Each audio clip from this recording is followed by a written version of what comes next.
The Rustin Rose had no weapons. That was the first mistake. Ilara Venn stood at the observation blister, her palm pressed against the cold transplus. Beyond it, the verge stretched like a wound in space. Nebular gases the color of dried blood, asteroid fields that swallowed ships whole, and the distant, hungry glimmer of pirate beacons. 3 months ago, this route had seemed a desperate but viable shortcut to the Outer Crescent colonies. Now, with the reactor humming at 63% and the water recyclers coughing rust, it felt like a tomb. The proximity alarm screamed. "Captain? 12 bogies, no, 15 decoys. They're using decoys." The helmsman's voice cracked. Ilara turned. On the main screen, the raider fleet emerged from behind a fragmented moon. Ugly, patched-together frigates bristling with cannons that had once belonged to proper navies. At their center, a ship painted with the skull of a horned wolf. The Cacophony. Everyone knew that name. Vos Carrick, the butcher of the Verge. He didn't raid for profit. He raided for screams. He broadcast his victims' final moments across the black markets. Some said he had a collection of vocal cords preserved in brine. Others said that was a mercy compared to his actual hobbies. "All hands, brace for boarding protocol." Captain Mirasol's voice trembled through the intercom. She was a good woman. Retired merchant marine, gray hair in a tight bun, hands that had steered freighters through asteroid storms. But she had never fought a raider. None of them had. The Rustin Rose carried 900 civilians, farmers, teachers, a few old soldiers too broken to re-enlist. And Ilara, who had once been the youngest xenolinguist attached to the United Earth Diplomatic Corps. That was before the raid on Outpost Theta. Before the slavers had cut her throat for fun, not deep enough to kill, but deep enough to shred her vocal cords forever. She remembered the blood bubbling up, the way the slaver laughed, the way she had crawled through mud to a comm station and signaled a patrol with nothing but Morse code taps. She hadn't spoken a word in 6 years. Attention. Rustin Rose. The voice that filled the ship was wet, almost affectionate. Vos Carrick, he liked to talk. "I'm going to give you the same offer I give all my prey. Surrender everything, food, water, your women and children, and I'll only space half of you. The other half get to watch. That's my mercy." Captain Mirasol opened a channel. "This is a civilian transport under UEC protection. We have no quarrel." A railgun round sheared off the Rustin Rose's port engine. The ship lurched. Alarm screamed. Ilara grabbed a handrail as colonists tumbled like dice. On the screen, Carrack's face appeared, pale, scarred, smiling with too many teeth. He was recording this. Of course he was. No quarrel, he mimicked. How adorable. Boarding parties away. They came through the airlocks like maggots through flesh. Kinetic rifles, plasma cutters, shock batons. The colonists had nothing.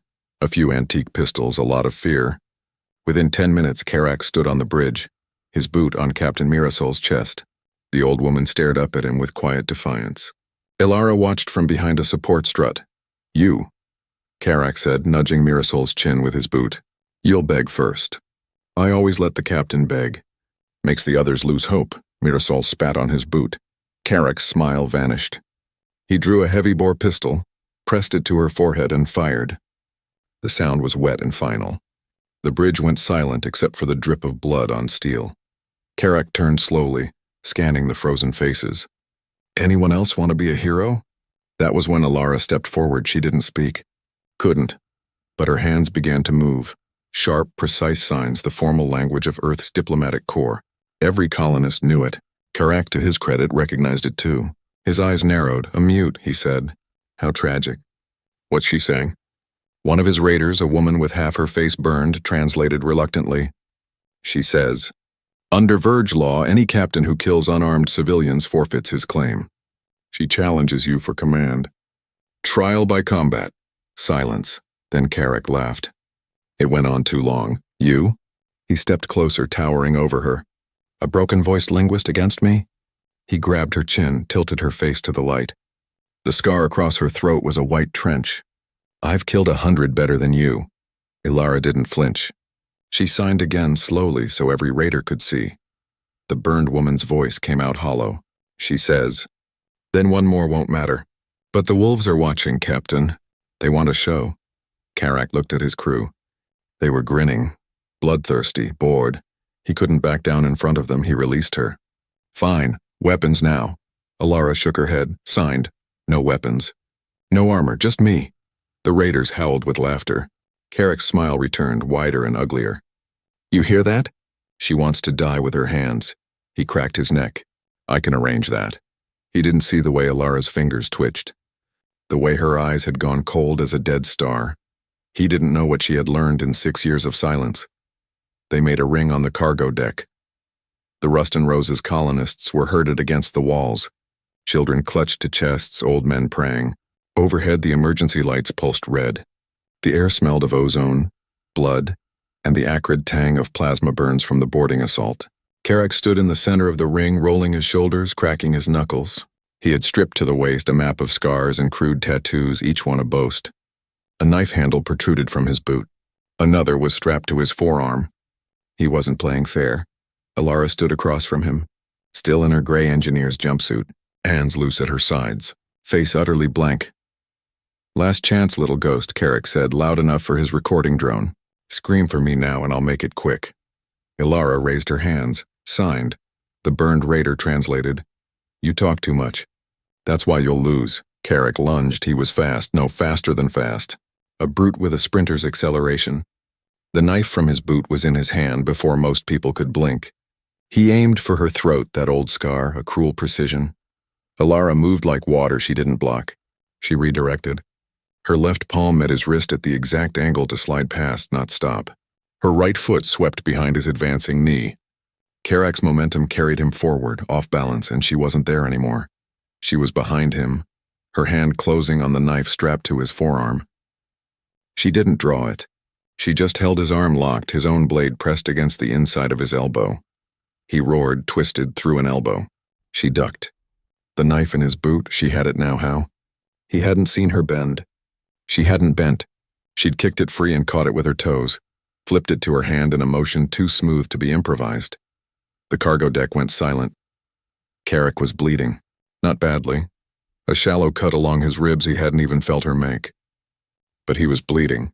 And the recording drone was still watching. "You bitch," he snarled. "You trained." "Who trained you?" Alara didn't answer. Couldn't. She just circled, light on her feet. The knife held not like a brawler, but like a surgeon. He saw it then, the way she breathed, the way her eyes tracked his micro-movements. This wasn't bar fighting. This was Silat, Krav Maga, the joint locks of the old Javanese courts. A dozen martial arts she had no right to know, practiced until they became muscle memory.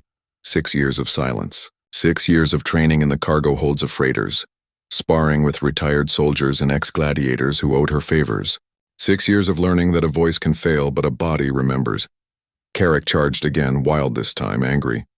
He threw a haymaker meant to take her head off. She caught his arm, rotated her hips, and used his own force to slam him face first into a cargo container. Teeth shattered. Blood sprayed. He spun, knife slashing, but she was already inside his guard, her knee driving into his solar plexus, her free hand grabbing his hair and yanking his head back. The blade at his throat. Not cutting, just resting there. Carrick froze. His chest heaved. Blood dripped from his split lip onto her fingers. The recording drone hovered, its red light unblinking. Alara looked at the raiders, at her colonists, at the burned translator. Then she looked down at Carrick, and for the first time, the very first time, her face showed something. Not anger, not triumph, pity. She released him, stepped back, tossed the knife away. It clattered across the deck. She signed. The burned woman's voice shook. She says, "Tell them I came for the captain." "Not the crew?" "The captain alone." "Leave this ship and I will let you live." Carrick laughed, a wet, broken sound. "You think they'll follow you? A mute, a freak?" Alara tilted her head. She signed again. "They won't follow me. They'll follow what you taught them to fear. Someone who cannot be begged, bargained with, or screamed away." Carrick opened his mouth to retort. Behind him, his second-in-command, a woman named Sarah with cold eyes and a scarred lip, stepped forward. Not to help. To watch. Carrick saw the shift. He knew his crew. He knew that the only thing keeping him alive had always been fear, not loyalty. And now they were afraid of someone else. He lunged for the dropped knife. Alara didn't move. She didn't need to. Sarah's blade took Carrick in the back of the neck before he could close his fingers around the hilt. He collapsed, twitched once, then lay still, The cargo deck erupted, not in cheers, but in a low, guttural sound. The wolves, the raiders, they were howling, not in anger. In acknowledgement, Sarah knelt before Alara, head bowed, bloody knife held out hilt first. The captain is dead. Verge law. The one who defeats him or the one who avenges chooses the new captain. She looked up. I avenged. But you defeated. So I ask, what do you command, Quiet Storm? Ilara looked at her colonists, huddled, terrified, staring at her like she was a stranger. At the blood on her hands. At the drone still recording, broadcasting this moment to every pirate in the Verge. She signed one sentence. By dawn, I want every slaver in this sector to know my name, not as a savior, as a promise. The howling grew louder.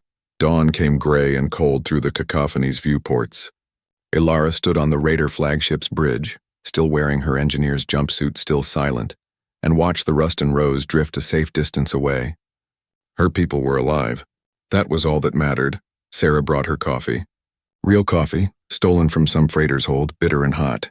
Ilara accepted it with a nod. She didn't need to speak gratitude. Her hand said it for her.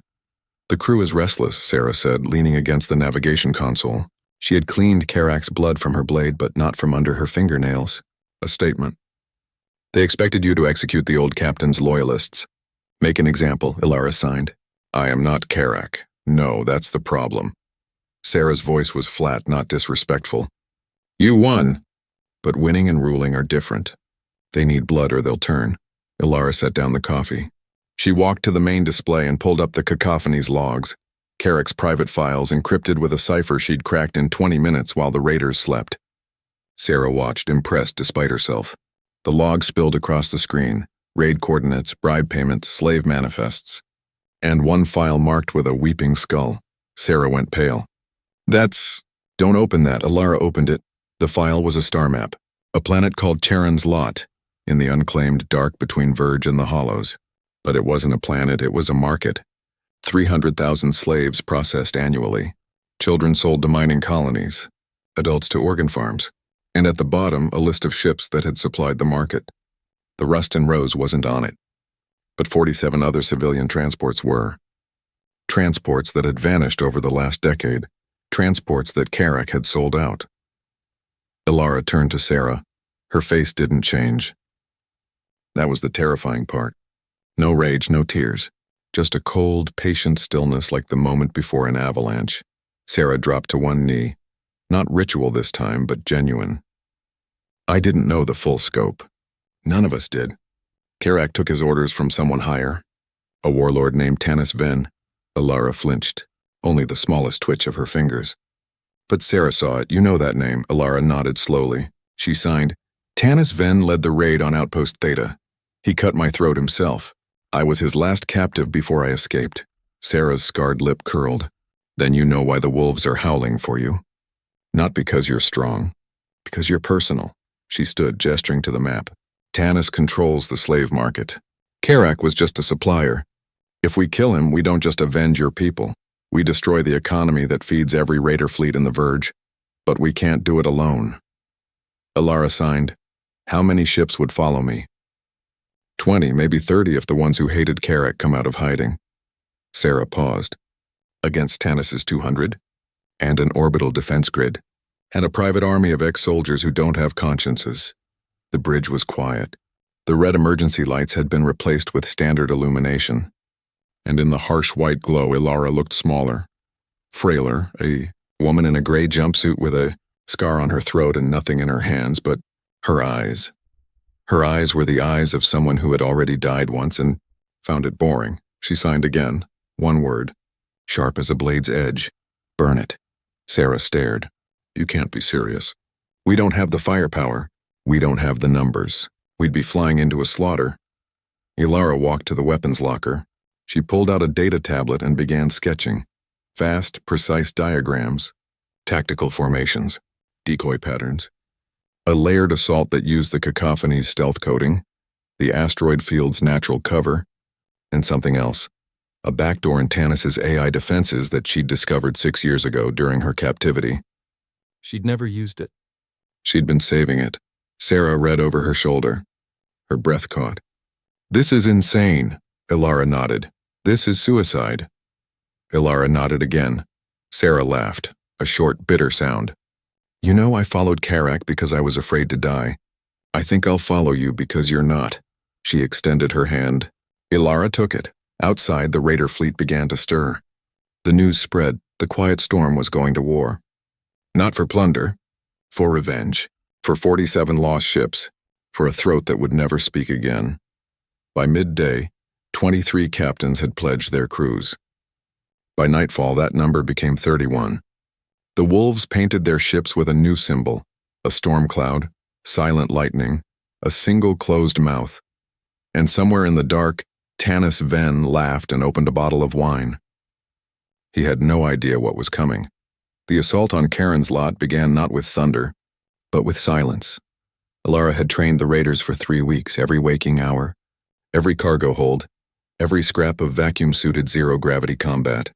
She couldn't shout commands, couldn't scream warnings, so she taught them hand signals, light codes, taps on armor, a language of fingertips and knuckles that turned the raiders into a single, distributed organism. On the night of the attack, the fleet jumped out of FTL behind Karen's lot's fourth moon, a chunk of rock and ice that masked their emissions. 31 ships running dark, no chatter, no music, no last-minute boasts. Ilara had forbidden all of it. The only sound was the hum of reactors and the occasional click of a docking clamp. Sarah stood beside her on the Cacophonies bridge, watching the tactical display. Defense grid is still active. 3 orbital platforms, each with point defense cannons. Tanis knows we're coming. Let him, Ilara signed. He won't see where. She had spent the last 3 days rewriting the attack plan, not because the first plan failed, but because she had realized something crucial. Tanis's AI was old. Pre-collapse military grade, yes, but rigid. It recognized patterns, formation attacks, standard approach vectors, electronic warfare protocols. What it didn't recognize was creative stupidity. So Ilara sent 6 empty freighters on a direct approach, their transponders broadcasting distress signals. The orbital platforms locked on, fired, destroyed them in a blaze of light. While the gunners were reloading, Ilara's actual strike force, 20 ships hugging the moon's surface, slid into the platform's blind spots and boarded through emergency airlocks. The fighting was brutal. The gunners were ex-soldiers, disciplined, well-armed, but they had never fought an enemy that communicated without sound. Ilara's raiders moved through the corridors like ghosts, tapping out positions, coordinating flanking maneuvers with finger gestures. When a gunner raised his rifle to shout a warning, a blade was already in his throat. In 43 minutes, all 3 platforms went silent. Sarah's voice crackled over Ilara's private channel. Orbital control is ours. You can land whenever you're ready. Ilara was already in the drop pod. The descent was hellfire. Tanis had surface-to-air batteries, and 3 of the pods were shredded before they hit atmosphere. Ilara's pod took a glancing blow. Warning lights, screaming alarms, a sudden lurch that slammed her against the restraints. She didn't close her eyes. She watched the ground rush up and thought of Outpost Theta. The mud. The blood. The slaver's laugh. The pod crashed through a warehouse roof and skidded to a halt in a mountain of synthetic fur, some luxury good for the slave market's elite buyers. Ilara unbuckled, kicked the hatch open, and dropped into chaos. The slave market was a city. Domes connected by pressurized tunnels, holding pens for 50,000 souls. Auction houses decorated with stolen art. And guards, hundreds of guards, now scrambling to respond. Ilara's raiders poured out of their own pods, 100 strong, moving in disciplined silence. They didn't shoot civilians. They shot slavers. Ilara led the charge toward the central comms tower. If she could cut Tanis's command network, the defense grid would go blind, and the rest of her fleet could land reinforcements. She was halfway there when the screens on every building flickered to life. Tanis Ven's face appeared, older than she remembered, heavier but still the same cold eyes. He was smiling. "Quiet Storm," he said, his voice echoing across the city. "I've heard so much about you. The Mute Avenger. The Wolf Queen. But you made a mistake." The screen split. A second image appeared, a cargo bay. 20 of Ilara's colonists, the ones she'd left on the Ruston Rose, kneeling in a row, hands bound. And standing behind them, a raider captain she didn't recognize. A traitor. Your transmission team, Tanis continued. I've had a man inside your fleet for weeks. He just delivered them to me. Now here's the game. Surrender and I'll only kill half. Resist and I'll broadcast their screams to every ship in orbit. The colonists' faces filled the screen. Some were crying. One old man, a farmer named Elias who had taught Alara to play chess, was praying. Alara stopped running. Her raiders stopped with her. They looked at her, waiting. On the screen, Tanis raised a hand. A slaver stepped forward, holding a plasma whip. Alara signed to Sarah, who was watching through a drone feed. Tell me where he is. Not the tower. The real location. Sarah's voice came back, tight with fear. We don't know. He's masked his signal. Alara closed her eyes. 6 years of silence. 6 years of watching, listening, learning to read the spaces between words. Tanis was a performer. He loved his own voice, which meant he would be somewhere he could see his audience. She opened her eyes, looked at the auction house across the plaza. The largest one with the biggest screens. She signed. He's in the main auction house. 3rd floor, overlooking the stage. He'll want to watch me beg. That's 300 meters through open ground, Sarah said. They'll cut you down. Alara was already moving. They did cut her down, not fatally. But the first plasma bolt caught her in the left shoulder, spinning her sideways. The second grazed her hip. Alara stumbled behind a collapsed vendor stall, breathing hard, blood soaking through her jumpsuit. Her raiders were engaged elsewhere, suppressing the guards, drawing fire. She had told them not to follow. This was hers.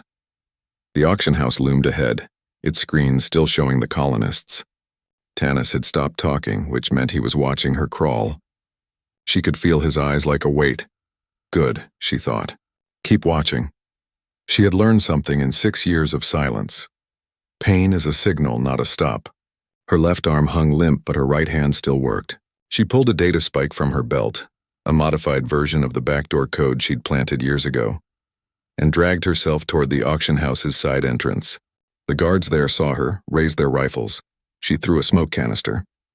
They fired blind. She was already gone, slipping through a maintenance hatch into the building's guts. The auction house's interior was a maze of corridors, storage rooms, and luxury suites for wealthy buyers. Alara moved through them like a rumor. She didn't kill unless she had to, a guard here, a technician there, and when she did, it was silent. A blade, a garrote, a hand over a mouth. By the time she reached the 3rd floor, she had left a trail of bodies, each one staged. Not hidden, staged. Positions that told a story. The guards had been taken from behind, their weapons still holstered. A message for anyone who found them. She was never where you thought she was. Tanis's command center was a converted penthouse suite, walls lined with screens showing every angle of the battle. His back was to the door. He was laughing at something on a private feed. Alara stepped inside, no guards. That was arrogance. Or maybe he had sent them all to hunt her in the lower levels. Either way, it was just the two of them. She closed the door. The click was loud in the quiet. Tanis turned.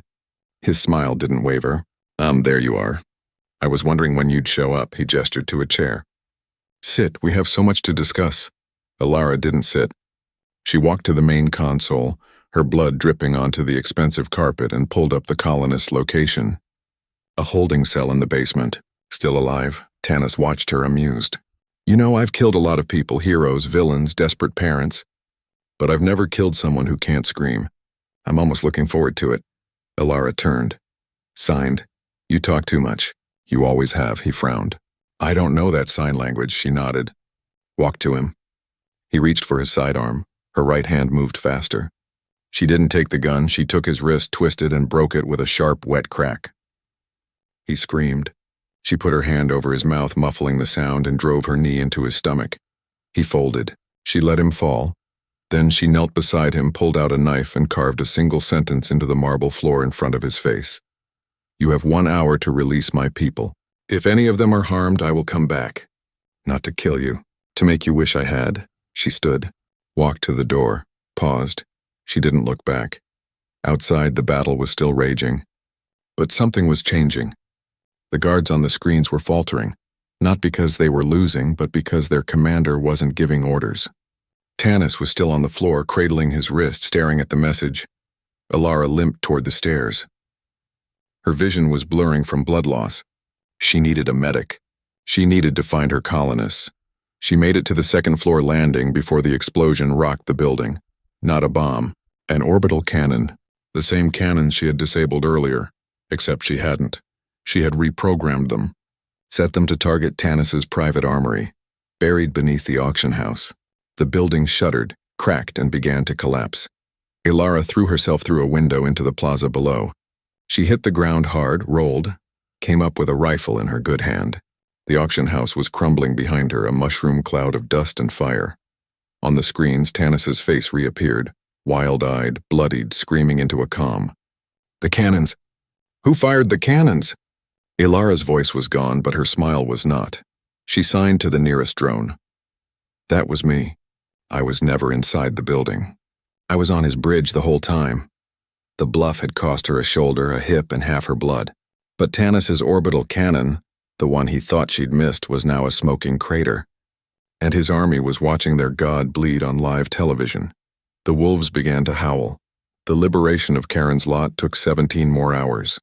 By the end, 50,000 slaves walked free. Ilara watched them from a medbay bed, her shoulder wrapped in synth flesh, her hips singing with painkillers. Sarah sat beside her, cleaning her blade for the 4th time. "You should be proud," Sarah said. "You ended the largest slave market in the Verge. Tanis is in a holding cell begging for a trial. Your colonists are safe." Ilara signed weakly. "My colonists locked the airlocks." Sarah's jaw tightened. It was true. When the Rust and Rose received word of Ilara's victory, they didn't cheer. They didn't open a channel. They sealed every hatch and posted guards. The transmission had been clear. "We appreciate what you did, but you're not one of us anymore. You're a killer. A raider queen. Stay away." Ilara had read the message twice. Then she'd handed it to Sarah and signed, "I don't want an army. I want a home." Sarah had no answer for that. Now, as the freed slaves boarded transports to the Outer Crescent, Ilara lay in the dark and listened to the cacophony's engines hum. The raiders had given her a cabin, Karak's old quarters, stripped of his trophies, repainted gray. It smelled like antiseptic and recycled air. It was not home. A knock at the door. Sarah entered without waiting. "We have a problem. A big one." She tossed a datapad onto Ilara's bed. "New distress call. Broadcast on all military frequencies." Ilara picked up the pad. The message was short, encrypted, but the decryption key was burned into her memory from her diplomatic corps days. Earth's official seal. Fleet Admiral Okonkwo's signature. "To any surviving UEC assets. Earth is lost. The hive mind has breached the Sol defense grid. We are falling back to the Outer Crescent, requesting any and all reinforcements. This is not a drill. This is extinction." Ilara sat up, ignoring the pain in her shoulder. She read the message again, then a 3rd time. The hive mind. A biological intelligence that consumed whole systems, absorbing biomass and knowledge. It didn't negotiate. It didn't take prisoners. It just grew. The UEC had been fighting it for 3 years, always on the edge of defeat. If Earth had fallen, Sarah's voice was quiet. "We have 31 ships, 2,000 raiders, against a hive that has conquered 100 worlds." She paused. "The fleet is afraid. They're talking about running deeper into the Verge, hiding," Ilara signed. "Hide where? The hive mind will find them." "It always finds them. Then what do you suggest? Suicide?"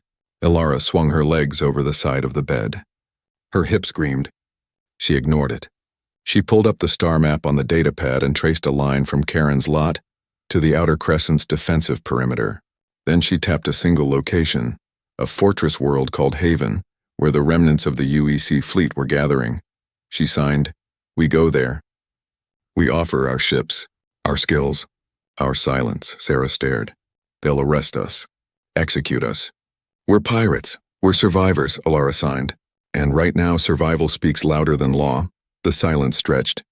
Outside, the freed slaves' transports began to jump to FTL one by one, their lights winking out like distant stars. Sarah finally nodded. "I'll tell the fleet. But Ilara, if they follow you to Haven, they follow you to their deaths. Are you ready to carry that weight?" Ilara looked down at her hands. The hands that had signed defiance to a raider captain, that had carved a message into marble, that had reprogrammed orbital cannons with a data spike and a prayer. She signed, I've been carrying weight my whole life. What's a little more? Sarah left to rally the wolves. Alara lay back down, closed her eyes, and dreamed of mud. Of blood. Of a laugh that still echoed in her skull. When she woke, the fleet was already moving. Haven was not a haven. It was a graveyard. Alara saw it through the cacophony's viewport, a fortress world ringed with debris, shattered cruisers, drifting escape pods, the frozen corpses of a dozen species.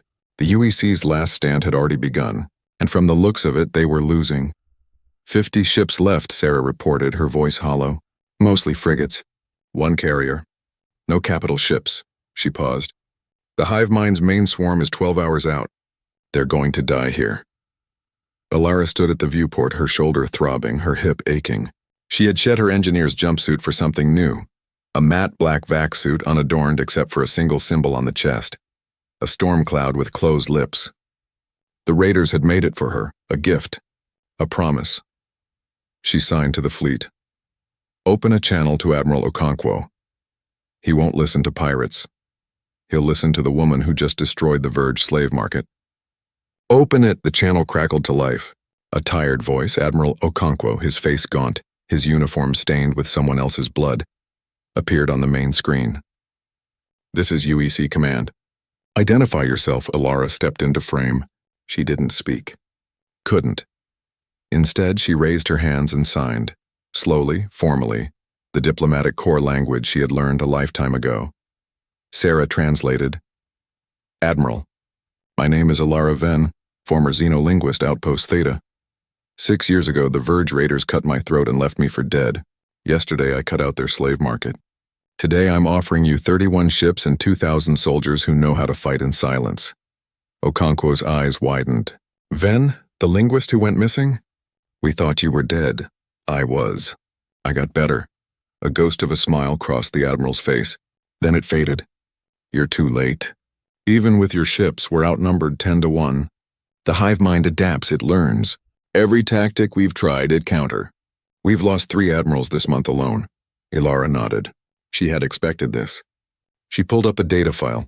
Her backdoor code expanded, modified, weaponized. She had spent the last 12 hours rewriting it for a different enemy. She signed, the hive mind processes information through sound, subspace vibrations, fleet communications, battle chatter. It listens to everything. But what happens when there's nothing to hear? Okonkwo frowned. Explain. You fight in silence. No comms, no shouting, no music, just hand signals, light codes, and my fleet. We hit the hive mind sensory nodes, the ships that receive and transmit data. Without them, the swarm goes blind. Then you bring in your carrier and finish the job. The Admiral stared at her for a long moment. Then he laughed, a dry, exhausted sound. You want us to fight the end of the universe with hand signals? Alara signed, I want you to survive. Silence on the channel. Then Okonkwo nodded. All right, Ven, you have your chance. Don't waste it. The battle began at midnight, ship time. Ilara's raiders moved first. 31 ships, running dark, no emissions, no chatter. They slid through the debris field like wolves through tall grass. The hive mind's sensory nodes were easy to spot. They pulsed with faint, rhythmic light like hearts. 10 of them, orbiting Haven's defensive perimeter. Alara split her fleet into 10 strike teams. Each team had one job: board a sensory node, plant a virus, and get out. No heroics, no unnecessary kills. Just surgical, silent destruction. She led the first team herself. The sensory node was a nightmare. Organic and mechanical fused together. Corridors lined with pulsing flesh, air that smelled of rot and electricity. The hive mind's drones were everywhere. Humanoid things with too many eyes, their mouths open in silent screams. They didn't see Alara's team until the blades were already in their throats. 15 minutes to reach the core. 10 to plant the virus. 5 to escape. The virus worked. The sensory nodes went dark one by one, their pulses ceasing. The hive mind's swarm began to drift, confused, blind. Okonkwo's carrier struck like a hammer. Missiles, railguns, plasma beams, all targeted at the swarm's vulnerable center. The hive mind screamed across every frequency, but there was no one left to hear it. By dawn, the battle was over. Alara stood on the cacophony's bridge, watching the debris field expand. 40,000 dead, 100,000 saved. Victory tasted like ash. Sarah came up beside her. The Admiral wants to see you. He's calling you a hero. Ilara signed, I'm not a hero. I'm a mute who got lucky. Tell that to the wolves. She looked out the viewport. Her raiders were celebrating, howling across the comms, firing flares into the void. And beyond them, the Ruston Rose had finally opened its airlocks. Her colonists were waving, smiling, welcoming her home. She signed to Sarah. Tell the Admiral I'll meet him. But first I need to sleep. It's been a long war, Sarah smiled. It's not over, you know. The hive mind is still out there, and now they know your name. Ilara walked to her cabin. She paused at the door, looked back at the bridge, at the raiders, the screens, the stars. She signed one final time to no one in particular. Let them know. By dawn, the galaxy learned to fear the silence between thunder, and she closed the door.